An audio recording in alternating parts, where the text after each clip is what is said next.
Welcome. You are tuning in into the Inspírame Latina podcast, brought to you by the Inspírame Latina Foundation and Coach Judy.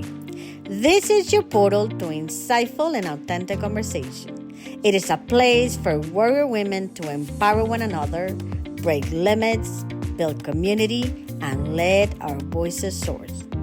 Because we believe that empowerment begins with a conversation. Are you ready? Hello, everybody. This is another episode of Inspírame Latina podcast, and I'm really excited today because I have two superstars. Let me tell you about these two amazing ladies that I have here today. Listen, here's the deal with me. I'm excited about my guests, but I am really, every time I learn so much. And so today I have here Yajaira Alvarez and Ileana Vasquez. Thank you very much. Because I was about to say Ileana Alvarez too. So it's always that thing. But here's the reality. I met Yajaira through my dear friend and client and co-founder in Inspírame Latina, Yajaira Alvarez. And the first thing is I really love talking to you because you have this sort of firmness about you. You say things like they are. You're very respectful, but you're a very straightforward shooter. So I love that. And so she came to the summit in 2024, right? Yes. And now in 2025. Correct. So the first thing is Yajaira and Ileana, I want you to tell me a little bit about you and then tell me about your experience with the summit. So vamos a comenzar con Yajaira. Hi everybody. I'm Yajaira. Yes, Julisa's sister, as she's explained. I'm a mother of two, a wife, hard worker, and a Latina. I'm very proud of my community. Inspírame Latina has been a wonderful event, both of them. The latest one was even more surprising to me. It was more personal, more touchy. And these ladies, are doing a great job. I feel proud of the latest one that I went because I took my daughter with me and I gave her the opportunity through the summit to meet with powerful women that are doing great things for the communities, which is something that I also passionate on.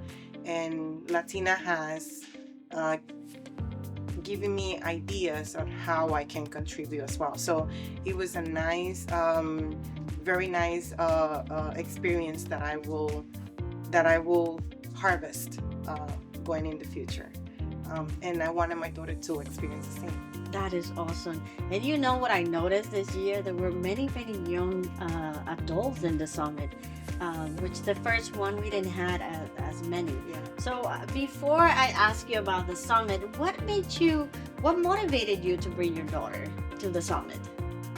Well, the motivation was exactly that. When in the Latina community, I don't see that parents, I guess, older generation, are really into bringing their younger generation to experience this kind of event. I myself personally didn't have the opportunity when I was younger to come up to events like this. And I have noticed through my life the importance of attending to this kind of event, to meet people, to grow your experiences, to see what others go through in life so that you can not be so hard most time on yourself. Yeah, which we know a lot about that, especially I always say Latinas, but also Dominicans. We're very hard on ourselves as mom, as women. So tell me your experience at the summit. I can't wait to hear that. My name is Ileana. I am 19 years old. I like to read a lot of romance books, and I don't like going outside. I don't like nature. I'm an inside person for sure. And at the event, that was my first time going to the event, and it was really interesting. I had a really great time because most of the time, for younger generations, we see online a lot of the issues about certain communities, and so when you look a lot and you see how, oh, you know, Latinas are struggling, but you never see it in person, or like seeing something like that happen in person is a lot more different than seeing it, you know, like TikTok or something. Yeah. So it was really interesting for me, and it was like a great experience because that was like the first time I was witnessing like firsthand like all the issues that everybody talks about online, but in real life, because it kind of makes like everything feel more real, and it kind of like puts you back into the motion of like, we really, like, there's a problem and we need to fix it. There you go. I love that. So it creates a sense of conscious, like, you know, Yeah. nueva conciencia, but at the same time, you know, it's about the challenges, but also you saw a lot of women that are winners, that are doing such an amazing thing, right? Sort of the balancing between what's wrong, but what's also what's good, right? And so how important is like having role models in your life? I would say having a role model, it helps me strive for better myself, because I'm definitely a type of person who does things for other people, because I want people to be proud of me. A little bit of people pleasing. Yeah, definitely. But having a role model, like having mommy as a role model, made me realize that like being proud of myself is just as good, but probably even better than having people being proud of me, because all the hard work I've done has been because of me, and I should also take I love that. It's like I don't need to people please, right? It's all good to be me. Yes. Yeah. That's awesome. What about you, Yajaira? Growing up in the Dominican Republic, right? Yeah. As an immigrant mom, you know, it's sort of growing in a different environment than your daughter is growing up in. Like, how is that experience? Like, you know, parenting here in the United States. How was that for you? Parenting here give you or make you feel that you are more restricted. Coming from a Dominican background where moms are strong and you know they have to keep this role model and have this embody these values that we sort of grow in a very conservative area in our community, make you feel stress at points when you come to a country in which you have you are more restricted, meaning that you feel that you have less control. Yes, less control.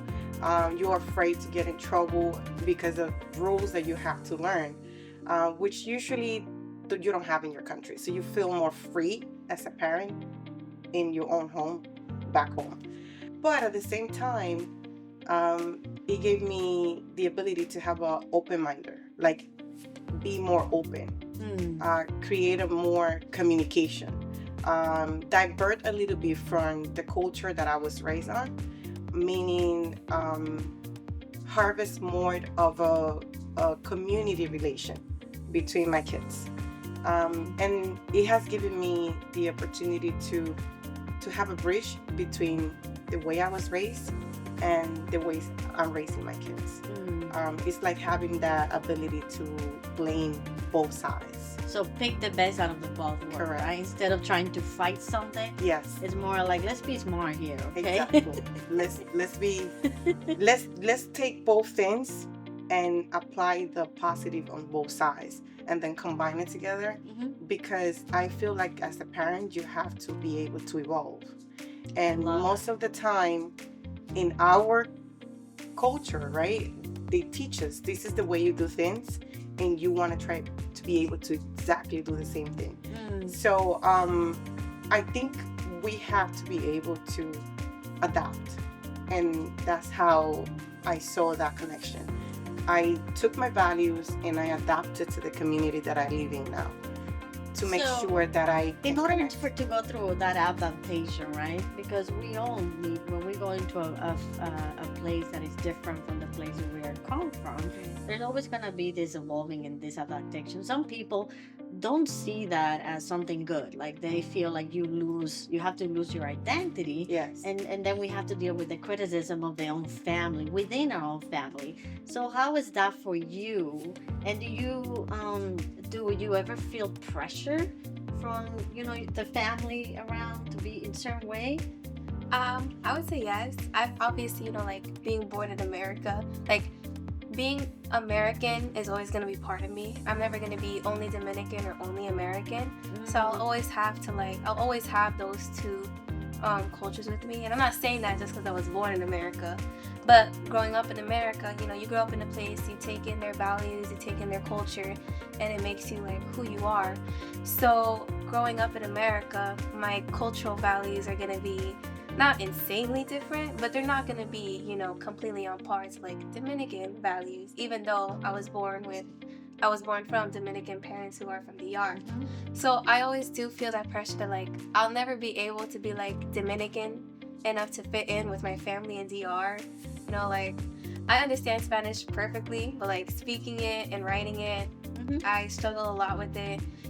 Also assimilating to like the Dominican culture since I come from like more of an American cultural background.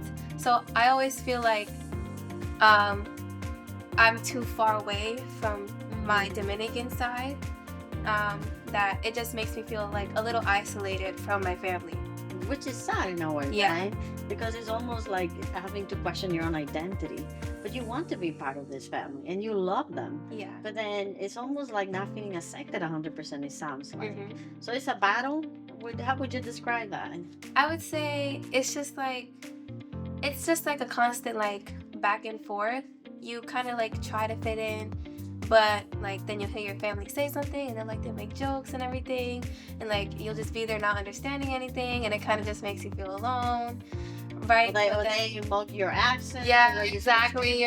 which is awful. bullying. Please, let's not do that, okay? These kids already have enough pressure that, if they're trying to speak Spanish, I think that we need to encourage that instead of mocking them sometimes, right? Yeah, so it's just also kind of just like, I feel like also the way they react makes it difficult to feel comfortable enough to try to be part of their culture. But you do have like the values. What would you say that are like the values that you're taking from your mom? Like as she comes from another like country as the Dominican Republic, like what are the values that you see that you want to carry on, even though you might not feel like 100% you belong, but what are the values that you think is important that you carry on as the next generation?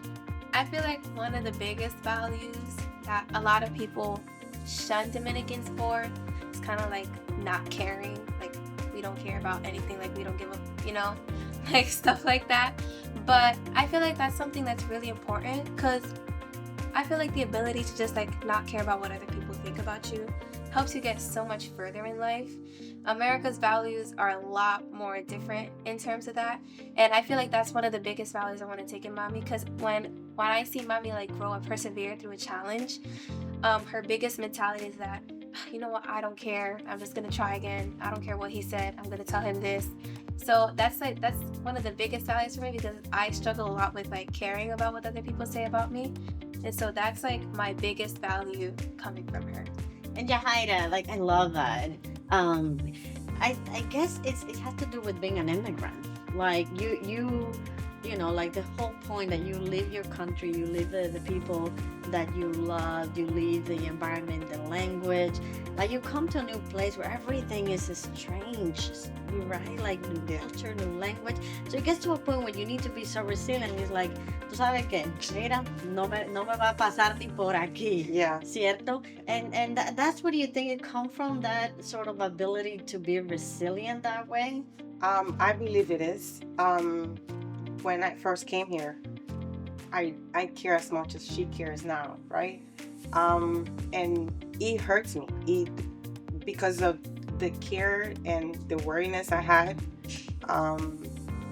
of different things, right? Of judgments, of failing, a lot of different things that make you care so much, that it comes to a point that it make you stay behind. It restrains you from whatever you want to do.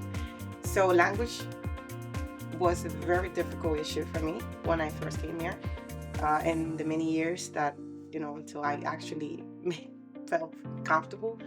But language is a barrier, so it makes you struggle. And I noticed that with the time, the less you care about that judgment, make you more free, more confident. So the fact that, you have to learn, because to us as a culture, that is embodied through the little kid all the way grandma. It's like caring. So caring is one of the biggest values Dominican people have. Not just caring about you, caring about your family, caring about your community. And sometimes it comes to a point in which you have to stop. You have to be able to let go.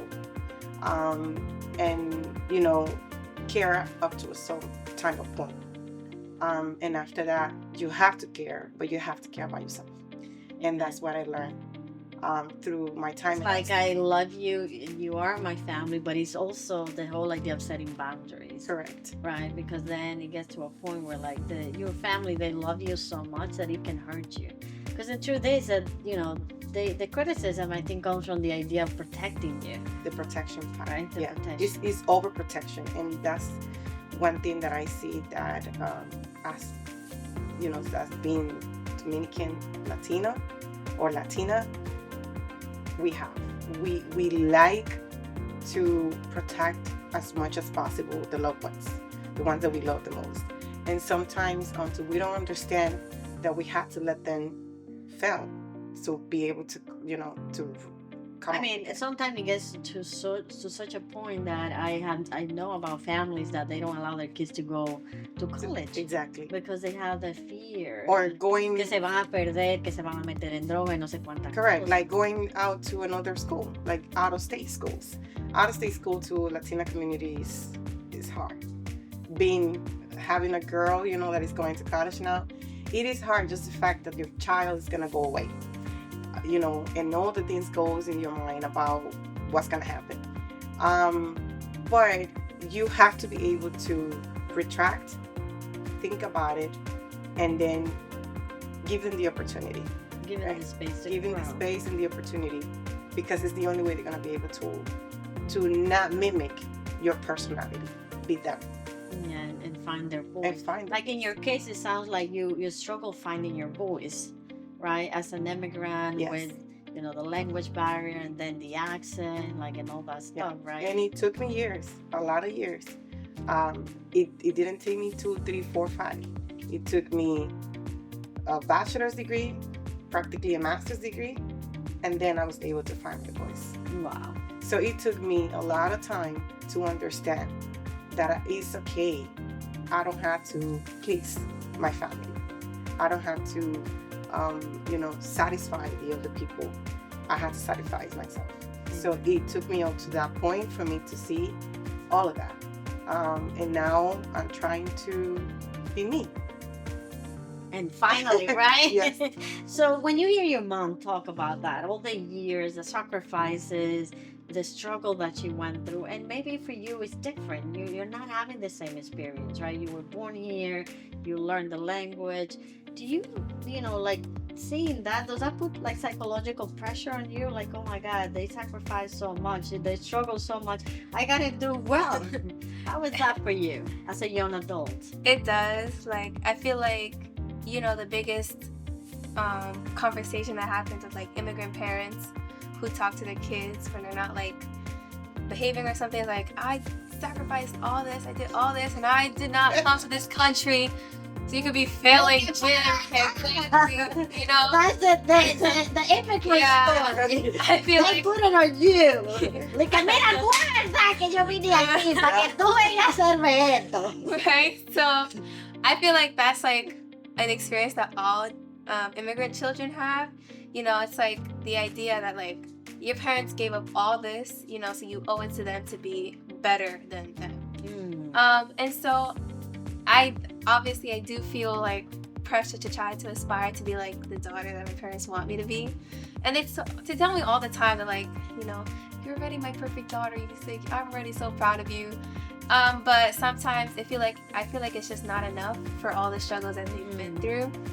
But I also know that this is a personal experience, because I'm lucky to be in a family who loves me. I'm lucky to have a bond with my parents, because like a lot of people don't get to have a relationship with like their mom or like their dad, or a lot of people don't get to go up to their parents and be that close with them. So I'm really lucky to have that.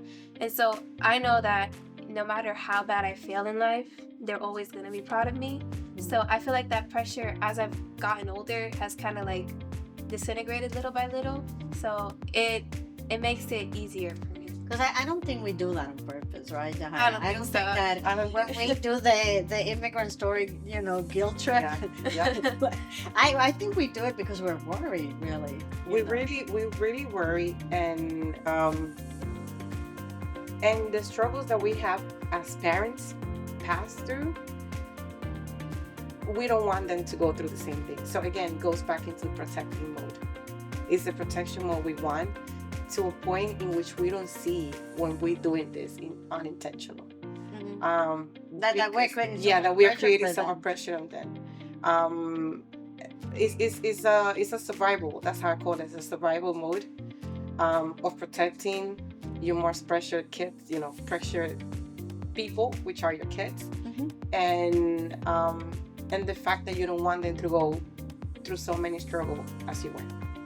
So what would you tell parents then? Like parents that are, new parents, they had their beautiful baby. They're like, every time when I remember having my first child, I was like, oh my God, am I ready to do this? What was I, what was I thinking? How am I going to do this? What would you tell like new parents when it comes to that immigrant story and the guilt trip that we do? Yeah. So, because I still do it sometimes, and I catch myself like, oh, okay. The guilt is, accepting that, that you make mistakes as a parent. Parents are not perfect. And in the Latina community, we grow with the fact that from very little they tell you the adult is correct, right? The adult is always right. And then when you grow up, eventually, I'm right. I'm the mom, And if you consciously sit down and reflect on yourself, if you get to understand that you're not always going to be right, you have to give the ability to your child to actually be them, to make them express yourself. So what I have tried to do with my daughter and my son is to build that community bridge, like make them feel that they've been heard, so that I can actually have that connection with them. So accept as a parent that you're not 100% right. You may be 90. Oh my goodness. Oh, the ego.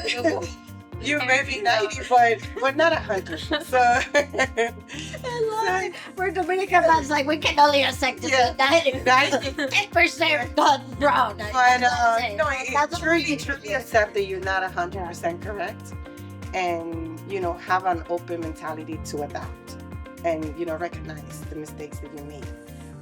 You're always gonna have that fear, but slowly, the more you practice that, I think you get more confident on letting them grow besides you, but not always being there.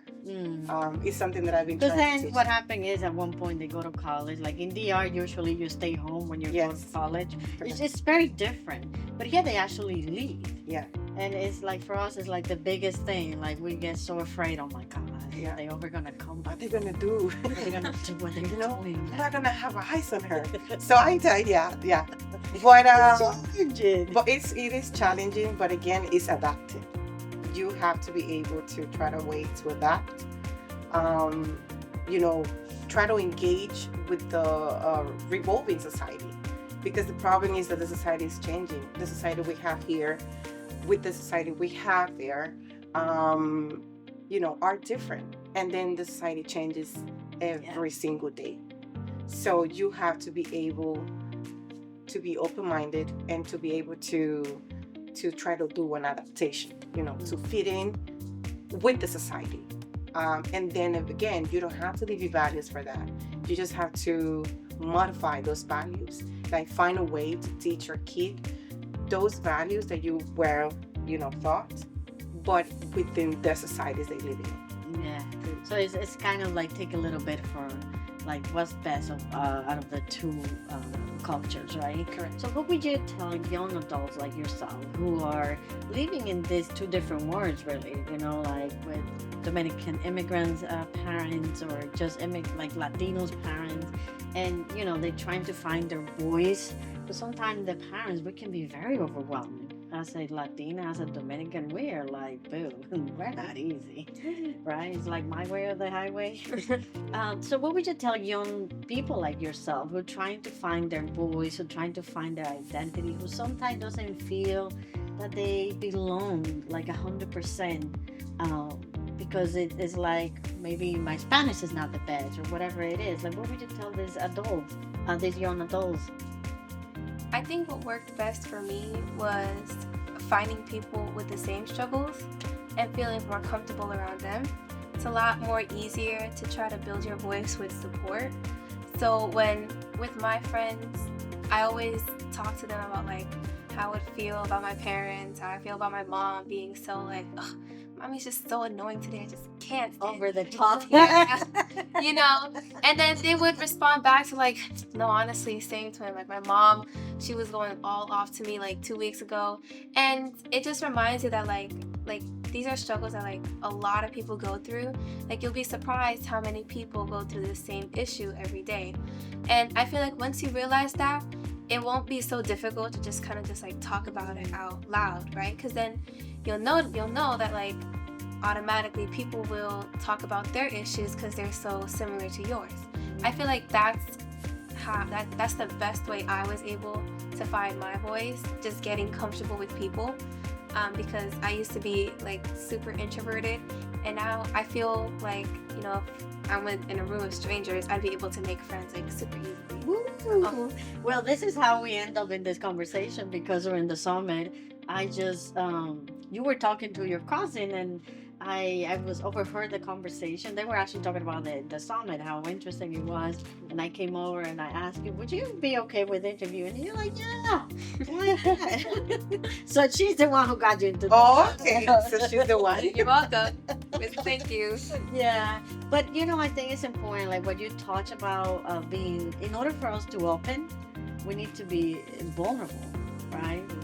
And that's, I think, is so hard for us because we're always afraid that we're going to be judged. So how do we're able to open up, but in a way that is safe? Is it important to know the other person, to learn to trust them first? I feel like for me, having somebody who I don't know at all and having somebody who I'm super close with, it's easier to be vulnerable because, you know, on the one hand, that person, I don't know them at all. So I know that like their judgments aren't going to be to me towards like, they're not going to be towards criticism. I don't know how to explain it that well, but like having to talk to a stranger is a lot more easier having to talk to like your coworker, because that stranger doesn't have any, you know, bias towards you. They have no idea who you are. They don't know how you are, right? They don't know anything about you. So the judgment is not there, right? But then you have a coworker, you know, who sees you every day, who already has a certain idea of who you are as a person. It would be a lot more harder for me to open up to them, simply because I know they already have an idea of who I am.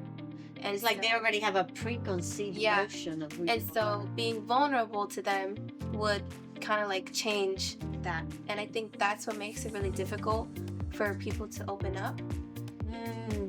Because it's what we talked about, even in our family, sometimes we feel judged by the people that we love and the people who love us. And it's so, like, sometimes you just keep it to yourself because it's just that vulnerability. Like, sometimes you don't even know, you know, how to start a conversation, right? Like, how to have difficult conversations. Yes. So what does it mean to be a Latina for you, Yajaira? To be a Latina means to give it all, to not be afraid, to be resilient, fight back. Oh my God, you're gonna make me cry. I never heard that definition before. To actually, you know, to me means to be able to learn from others too, and then adapt it to yourself. Latinos fight, struggle, they do a lot of things, but at the end of the day, they do it for them and for their family. Not only for their family, also for their community. So that's what being Latina for me means, is don't give up. You know. I love it.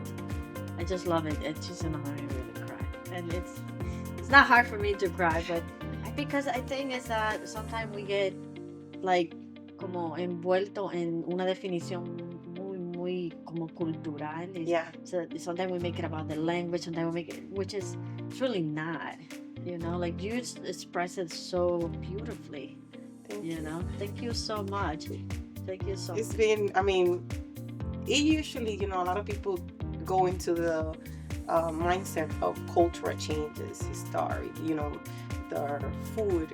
But we always gonna carry that.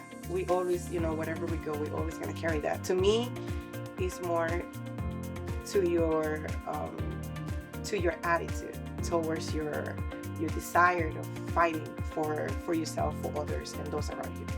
So the Latino and Latina community usually do that. Some of them do it consciously, and some of them don't even see it. It's just in our blood, I guess. Yeah, it is just in our blood to survive, literally, to fight back and fight hard. Amen. Love it. What is it for you? I mean, that was beautiful. Don't you I love it. I would say being Latina means to be adaptable. Latinas are a really, really big group of people, and they're also a very big group of mixed people. So you'll have like Afro-Latinas or Latinas born in America who come from a Latin heritage, and then you'll have, Latinas in Mexico and in Chile, so like obviously being Dominican doesn't make you the only Latina.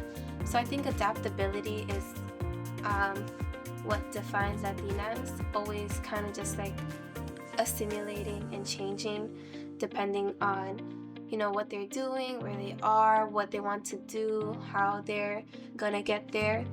Because I feel like Latinas just have so many different traits about them that they have to kind of like use certain ones for specific moments. So you're never gonna be like the same Latina in every situation. I love that. That deserves a whole different interview. So I feel like adaptability is like really is key, because the Latinas also have like this fear of failure, and like you fail as a Latina, you support the stereotype that everybody says about Latinas. Like you find yourself in a toxic relationship, now everybody thinks you're that toxic Latina that everybody thinks that Latinas are. So I feel like to learn to adapt, right, to learn to like get over your failures is also what makes you Latina.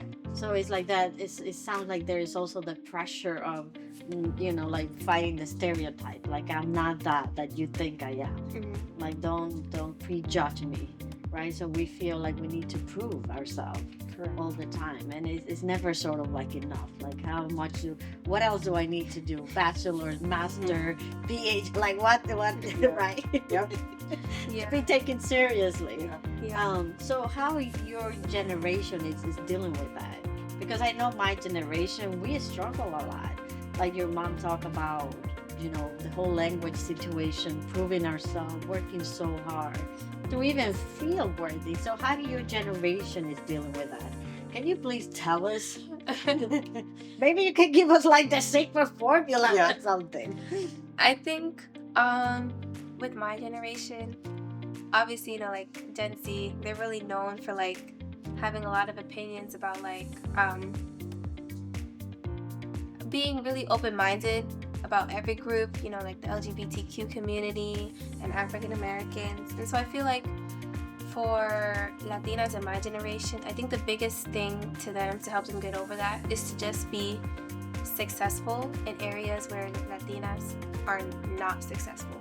And I'm not saying that Latinas aren't successful, but like you look at demographics of certain jobs or like certain backgrounds and like things that are just not as popular, and you'll realize that like Latinas don't take up a lot of that.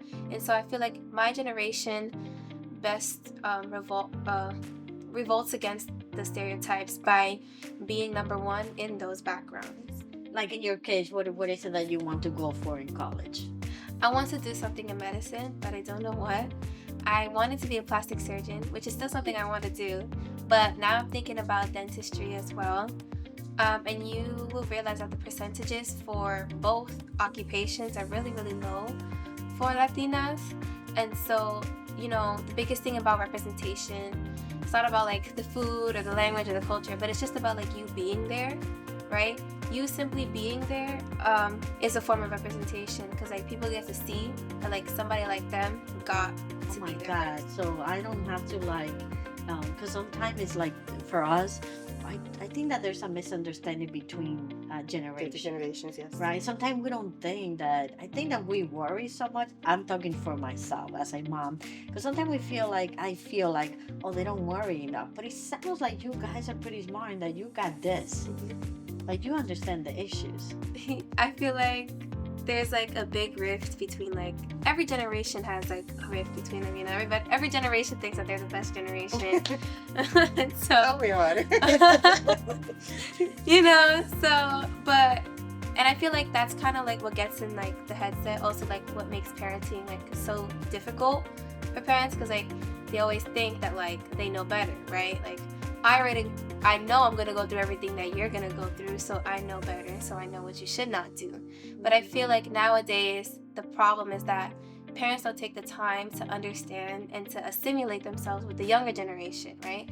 Because Or to even ask questions like what we're doing right now, right? yeah, like I'm like, obviously you did go through all that stuff, but you went through that stuff like 20 years ago. Today's a new day, right? And so sometimes, as a parent, if you take the time to like walk through the shoes of your kids, then you'll get to see that like your kid is going to do the same thing you did, but it's not going to end up the same way as it ended up with you. And if you understand that, I feel like parenting would be a lot more easier for you. Can you write a book for parents, please? I'm not a parent. This is just like an opinion. Yeah, but it's almost like, what to do with your teenager. Parenting for dummies. Latino parents who are over worried that we're not going to do anything with our lives and your sacrifice doesn't Oh mean my anything. goodness. Obviously, it meant something that we sacrifice so much.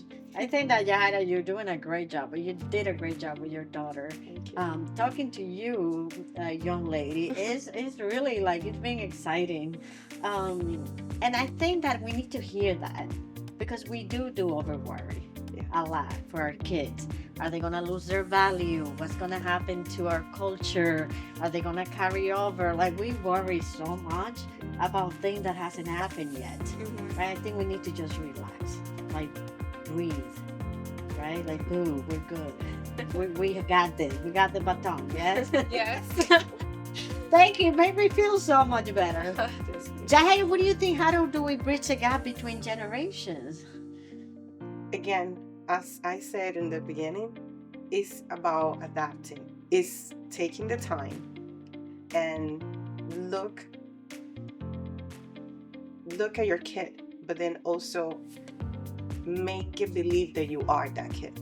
I mean, go Put yourself into the exactly. Put yourself into the shoes of your child. I mean, you already taught them values, right? Just don't push them that they have to do it. Oh, you have to do this. You have to do that. Talk to them.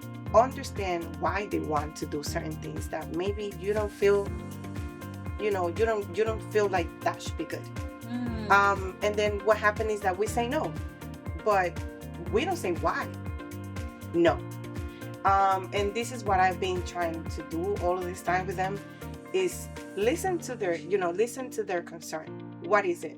Oh, mom, I don't want to do this because of this, that. And if I said, but you have to do that because of this is that.